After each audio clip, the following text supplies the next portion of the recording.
Hello दोस्तों, स्वागत है एक बार फिर से आप सबका आपके अपने YouTube चैनल पर। तो आज के हम इस वीडियो में बात करने वाले 2019-20 वाले पेपर को लेकर, माइक्रोबायोलॉजी वाले। ठीक है, उसमें फर्स्ट क्वेश्चन है आपके कि तो फर्स्ट क्वेश्चन क्या है कि एक जीवाणु से दूसरे में एक बैक्टीरियोफेज के माध्यम से डीएनए स्थानांतरण क्या कहलाता है? तो वो कहलाता है आपके ट्रांसडक्शन कहलाता है।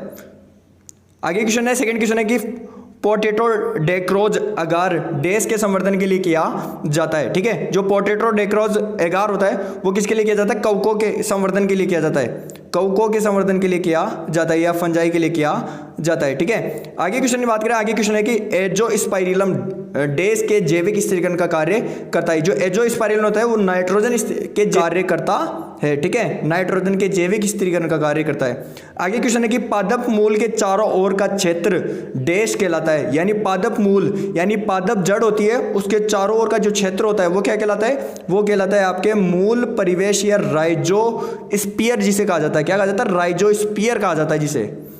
आगे क्वेश्चन की बात करें। आगे क्वेश्चन है कि यथार्थ नाभिक विहीन कोशिका डैश कहलाती है। ठीक है, ये पहले भी क्वेश्चन पूछा जा चुका है कि जो विदाउट न्यूक्लियर कोशिकाएं होती है वो क्या कहलाती है? आपके प्रोकैरियोटिक कोशिकाएं कहलाती है। ठीक है ना, यानी आगे क्वेश्चन दे रखा है कि डैश विकिरणों थाइमिन का द्विलीकरण उत्प्रेरित करता है। तो किसका करता है? परावैंगिक किरणों का करता है। ठीक है, आगे उसके बाद में क्वेश्चन दे रखा है कि दो जीवाणु कोशिकाओं के बीच डैश एफ पिलाई द्वारा संपादित होती है। तो किसके द्वारा होता है? संयुग्मन के द्वारा होती है। ठीक है ना, उसके बाद में क्वेश्चन दे रहा है कि नाइट्रीकरण के समय नाइट्राइट का रूपांतरण डैश में होता है। जो नाइट्राइट का रूपांतरण तो किस में होता है? नाइट्रेट में होता है। ठीक है ना, किस में होता है? नाइट्रेट में होता है। उसके बाद में क्वेश्चन रहेगा कि ग्राम अभिरंजन की प्रक्रिया में ग्राम ऋणात्मक कोशिकाएं डैश रंग की होती है। जो ग्राम ऋणात्मक या ग्राम जो आपके ऋणात्मक होती है वो कैसी होती है? रेडियस की होती है, या फिर हम क्या कहते हैं? लाल रंग की कहते हैं। ठीक है, लाल रंग की होती है। ठीक है ना, उसके बाद में बात करें कि सहजीवी नाइट्रोजन स्थिरीकरण हेतु डैश दलहनी फसलों के साथ जड़ ग्रंथियों का निर्माण करते हैं। तो वो करते हैं आपके राइजोबियम करते हैं। क्या करते हैं? राइजोबियम करते हैं ज़्यादा है। ठीक है ना, आगे क्वेश्चन रखें निम्नलिखित में से किसमें एन एसिटाइल म्यूरेमिक एसिड और एन एसिटाइल ग्लूकोसाइमन से बनी संरचनाएं पाई जाती है? तो किसमें पाई जाती है? कोलाई में पाई जाती है, ई कोलाई में पाई जाती है। उसके बाद में क्वेश्चन रहेगा कि इलेक्ट्रॉन सूक्ष्मदर्शी का आवर्धन होता है। यानी इलेक्ट्रॉन सूक्ष्मदर्शी का जो आवर्धन होता है वो किससे होता है?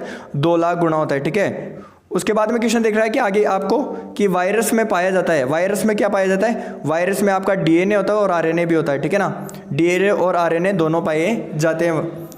उसके बाद में क्वेश्चन रहेगा कि प्रोटीन कण को संक्रमित कर सकते हैं वह कहलाते हैं। यानी प्रोटीन कण को जो संक्रमित कर सकते हैं वह क्या कहलाते हैं? आपके प्रियोन कहलाते हैं। ठीक है, क्या कहलाते हैं? प्रियोन कहलाते हैं।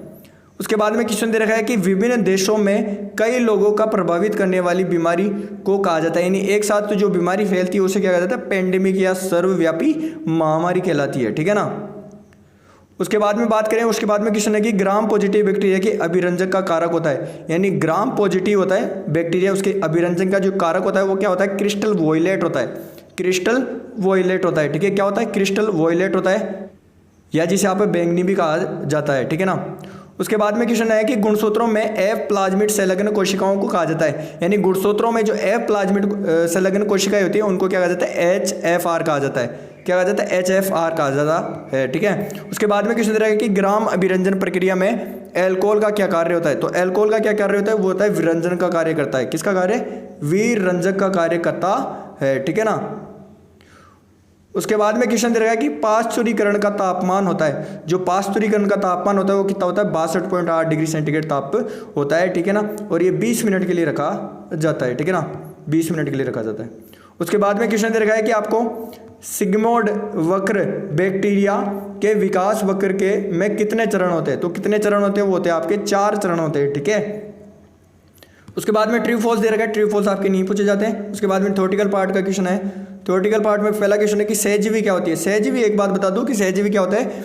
एक जीव किसी दूसरे जीव के साथ, यानी एक जीव है वो दूसरे जीव के साथ क्या कर रहे हैं? साथ में रह रहे हैं, लेकिन वो एक दूसरे को क्या पहुंचा रहे हैं? लाभ पहुंचा रहे हैं। ठीक है, एक दूसरे को क्या पहुंचा रहे हैं? लाभ पहुंचा रहे हैं। उसी को क्या कहते हैं? सहजीविता कहा जाता है या सहजीविता कहा जाता है। ठीक है, पाश्चुरीकरण में आपको पहले बताया था। पाश्चुरीकरण क्या होता है कि 62 डिग्री सेंटीग्रेड ताप पर 62 डिग्री सेंटीग्रेड ताप पर क्या करता है? दूध को 20 मिनट के लिए रखा जाता है, जिसके उपरांत क्या हो जाए, जो पार्श्वकरण की क्रिया होती है, ठीक है। इसमें क्या होता है, जो हानिकारक जीवाणु है वो नष्ट हो जाते हैं।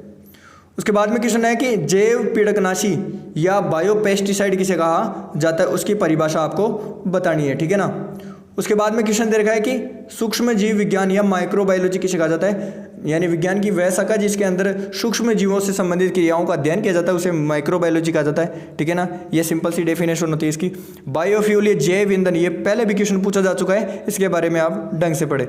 इसके बाद में क्वेश्चन रह गए नाइट्रीकरण प्रक्रिया को परिभाषित कीजिए, यह नाइट्रीकरण की प्रक्रिया क्या होती है उसके बारे में आपको विस्तार से समझाना है। राइजोस्फीयर क्या होता है, पहले भी क्वेश्चन पूछा जा चुका है, तो इसके बारे में ढंग से पढ़े, ठीक है। आगे क्वेश्चन देखा है कि प्लाज्मिड क्या होता है। प्लाज्मिड क्या होता है, गुणसूत्रीय अतिरिक्त डीएनए होता है। गुणसूत्रों में जो अलग अतिरिक्त डीएनए पाया जाता है उसे क्या कहा जाता है, प्लाज्मिड कहा जाता है, ठीक है ना। क्या है कि माइक्रोराइजा को परिभाषित कीजिए, यह माइक्रोराइजा के बारे में आपको बताना है, ठीक है। आनुवांशिक पुनर्विभाजन क्या है, रिकॉम्बिनेशन क्या होता है, उसके बारे में बताना है, ठीक है ना।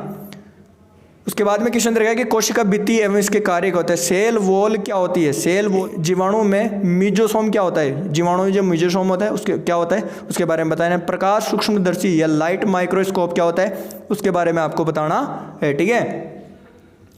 उसके बाद में क्वेश्चन दे रखा है कि आपको बड़े वाले क्वेश्चनों में कि विकास क्या है, विकास के बारे में बताना है। जीवाणुवीय विकास वक्र के विभिन्न चरणों को विस्तृत से बताइए, इसके बारे में बताना है। आगे क्वेश्चन रखा है कि जीवाणु कोशिका का सचित्र वर्णन करना है, यानी जीवाणु कोशिका का चित्र के माध्यम से आपको क्या करना है, उसका वर्णन बताना है, ठीक है।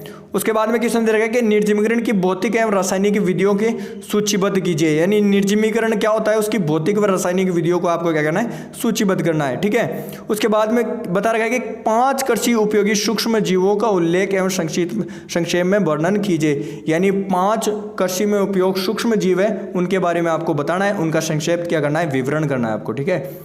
उसके बाद में क्वेश्चन रहेगा कि सहयुग्मन से आप क्या समझते हैं या क्या अभिप्राय है उसके बारे में बताना है। F+ व F- एवं HFR कोशिकाओं के बारे में आपको बताना है, ठीक है। उसके जीवाणु आकारिकी क्या है उसके बारे में संक्षेप वर्णन करते हुए बेसिलस कोकस व विब्रियो को उल्लेखित कीजिए, ठीक है। उसके बाद में क्वेश्चन रहेगा कि राइजोस्फीयर एवं फाइलोस्फीयर का संक्षेप में वर्णन करते हुए पादप स्वास्थ्य के लिए इसका महत्व बताना है, ठीक है ना। उसके बाद में क्वेश्चन रहेगा कि कोच अभिग्रहिता से आप क्या तात्पर्य है, इन अभिग्रहित को सूचीबद्ध कीजिए, उसके बारे में बताना है, ठीक है ना। कि बड़े क्वेश्चनों में कि सूक्ष्म जीव क्या है, सूक्ष्म जीवों की विभिन्न प्रकारों से आप क्या समझते हैं उनके बारे में, सूक्ष्म जीवों का योगदान व मृदा उर्वरता, डेयरी पशुपालन, जैव ईंधन, कृषि अवशेष एवं विघटन को विस्तार से आपको क्या करना है, समझाना है, ठीक है ना। उसके बाद क्वेश्चन दे रखा है कि ग्राम अभिरंजन क्या है, ग्राम अभिरंजन के मूल सिद्धांत के सविस्तार वर्णन करना है, उसका ग्राम पॉजिटिव व ग्राम नेगेटिव के बारे में आपको विभेद करके बताना है, ठीक है ना। उसके बाद में लास्ट क्वेश्चन दे रखा है कि लास्ट क्वेश्चन जैव उर्वरकों का आपको क्या अभिप्राय है, जैव उर्वरकों का क्या अभिप्राय है। क्वेश्चन दे रखा है कि विभिन्न प्रकार के जैव उर्वरकों का वर्णन कीजिए, यानी विभिन्न प्रकार के जो जैव उर्वरक उनके बारे में बताना है। सहजीवी क्या है, सहचर्य, सहजीवी व असहजीवी नत्रजन स्थिरीकरण के सविस्तार से वर्णन कर उनका क्या करना है, उदाहरण देना है, ठीक है। तो ये था इस पेपर में। मिलते हैं अगले वीडियो में, तब तक के लिए जय हिंद जय भारत दोस्तों, थैंक यू।